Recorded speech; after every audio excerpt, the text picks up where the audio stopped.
Kind of a frowny face, a frown right there. See that? Okay, so I've got my frown. I'm going to draw, I'm going to make the letter U underneath my frown.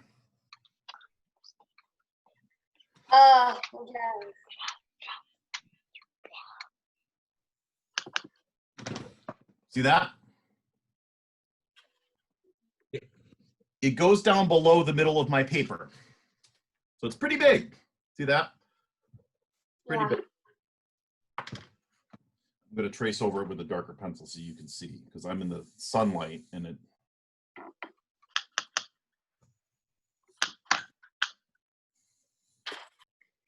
Awesome.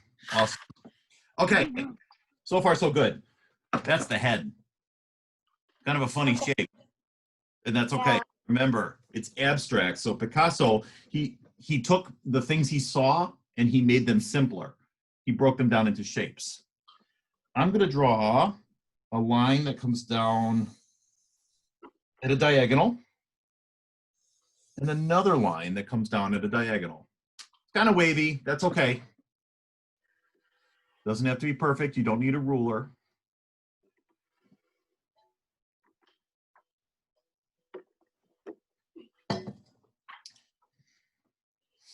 All drawings, all paintings, they always begin with shape, with line. Line makes shape. Line is one-dimensional, shape is 2D. I'm going to pay attention to where that middle, where that cross is that we drew, that really light teeth. And I'm going to first start at the top of the head, and I'm going to draw a line, let's see, about that long. See that? I can see it. Okay, about halfway down the head. Middle? This is an important line. When you go into, they might do it in middle school, but I know for sure they do it in high school. When you start taking a portrait drawing class or learning how to draw the human face, here's a little secret. The eyes on the human face are halfway down the head, okay? And that nose goes right to the middle. All right, so if you can draw the eyes and nose on a face, you can draw the rest of it because it helps you plan. It's called face mapping. You can plan out the whole face just knowing that line. Picasso knew that. Even though the faces he drew were kind of wacky, he knew that it's still this line. Okay, so I have this, it's kind of a little curvy. I'm gonna draw this little line like that. Can you see that? So it comes down and then bumps over at a sharp angle right there.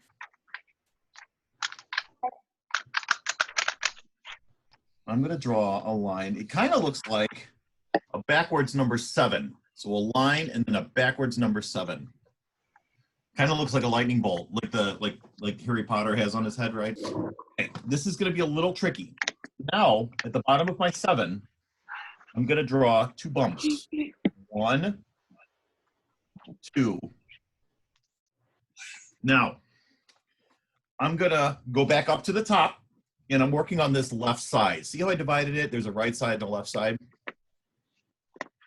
Up here on the top of the left side, I'm going to draw another, looks like an eyebrow. Draw an eyebrow. All right. Now, I'm going to draw, you remember in math class, the greater than, less than sign? Yeah. When we look at each other, usually where do we look? I don't know. When we're talking to somebody, Eyes? really shy. Usually you look people in the eye. So when you're drawing a face, even if it's like an animal face, like a tiger or a dog or a bird, those eyes are so important because that's where we look first, okay? And the eyes show a lot of emotion. So eyes are usually the first thing you learn to draw when you draw the face. All right. Now, inside this this like arrow shape we drew. I drew a squashed circle, an ellipse, Oh, an oval, an egg shape. oh. What I think is so neat about this is that as you're drawing, you're thinking about what these shapes remind you of. And that's exactly what Picasso wanted you to do. He wanted you to look at these drawings and his paintings and his artwork and then to think about all the different things it reminds you of. And that shows you, that's called Cubism. It shows you that everything in nature, all the things around us, the things we've built and the things that grow, all have the same basic shapes in them. And that makes art a little bit easier to do. We recognize that everything that we look at can be broken down into some basic shapes, kind of like Legos or like in Minecraft, how everything is simplified into really blocky shapes. Well, that's a great way to simplify what you're looking at. We do that in math too. We break things down into easier components when we reduce things in fractions. Okay, let's keep moving. So I've got my eyebrow, I've got my eye. I'm gonna move down to the mouth here, okay? And I'm going to make It a heart. it's kind of like a sideways heart. I didn't even think of that. Your perspective is very important. Good job. Okay, so far we know we have our eye, our eyebrow, our nose, our mouth. We're gonna do something kind of funny with this. When you get a picture taken, usually there's two types. All right, there's this kind, like it's like a school picture where it shows your whole face. But if I turn my head to the side like this, what is this called? If I have a sideways view of my face, well, it's called a profile. So this picture is actually going to show a profile, which is this side that we just drew. All right, I'm going to cover this part up, and it's the profile of face so far. A little weird looking, but it's looking that way. But in the same picture, we're going to draw the front part of the face. So where my eye is here, I'm going to go over to the other side, and I'm going to draw a traditional eye shape. And then inside there, I'm going to do Big eye. Just to make it a little bit smaller. a circle for the iris, and a circle for the pupil. The pupil is the black part of your eye. The iris is the colored part of your eye.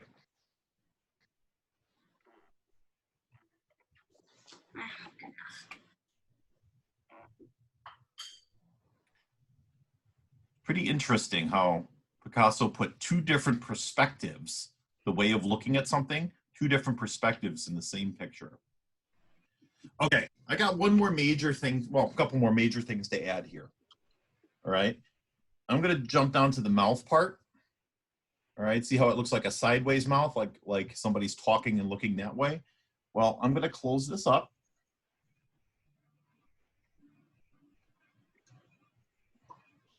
And turn it into, well, let me draw it a little darker. Sorry about that.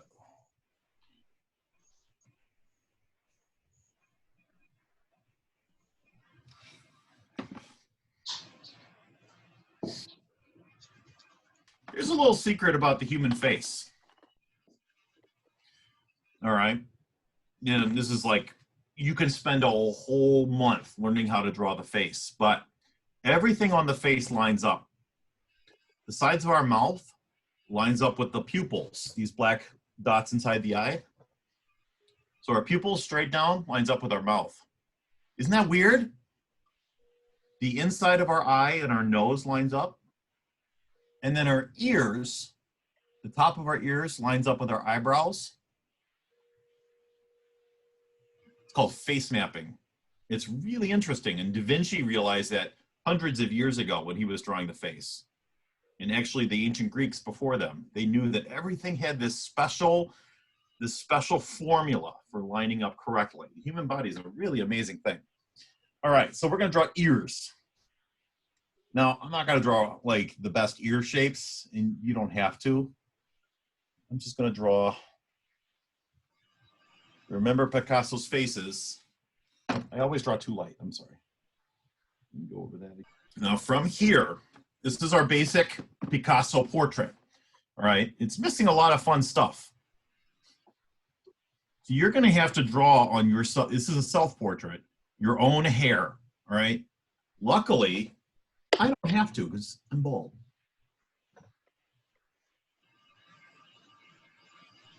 You can draw short hair or long hair, and I'll show you how to do that. Let's do. I'm going to draw long hair on this one. You don't have to. You can draw it short. I'll show you both. No big deal. Okay. So on this side, I'm going to draw.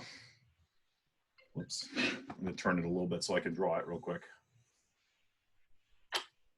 Remember, in a lot of his portraits, he had friends of his pose for him. And oftentimes he had women friends pose for him because one thing he really liked to draw was dramatic flowing hair. All right, just like in that picture we saw of the girl crying, you could tell she had that long black hair that went around the side.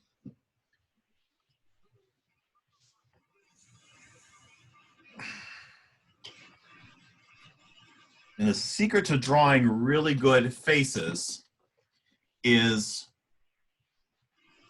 sometimes people panic when they have to draw hair because it's thousands of really little tiny strands, right? Well, if you treat the hair as one shape, it's much easier to draw. All right?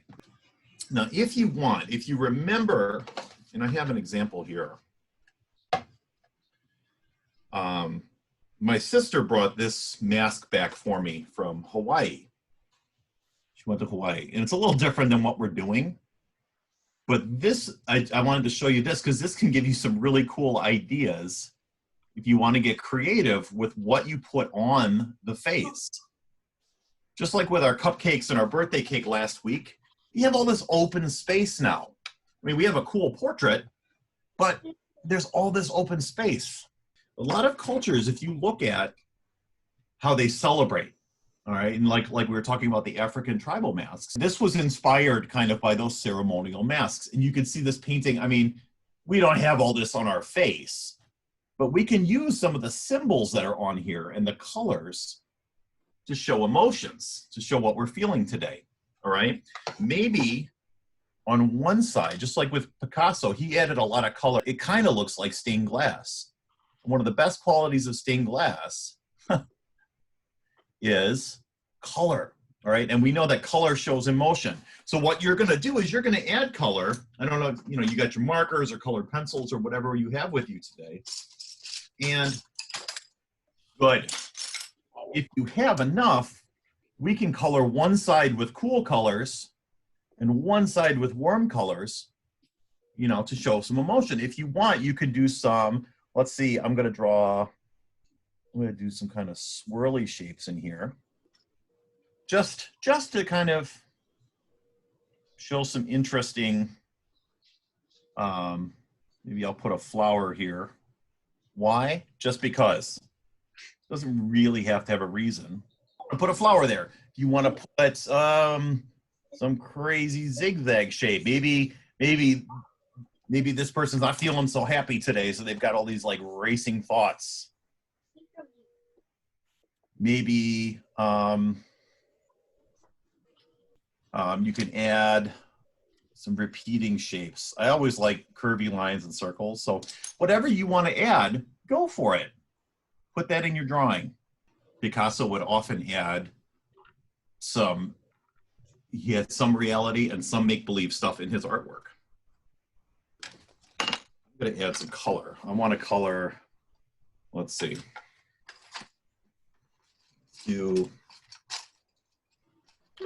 Yesterday when it rained, I was feeling kind of down. So I'll make this side kind of blue. And I'm adding my color.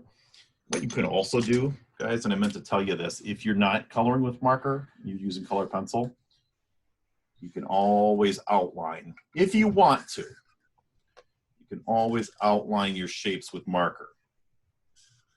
Not everybody has them, that's okay. And we wouldn't, like, if we kept learning some drawing skills here, not every drawing we do is going to be outlined with marker, but some of these big illustrations like this one, it's totally fine too.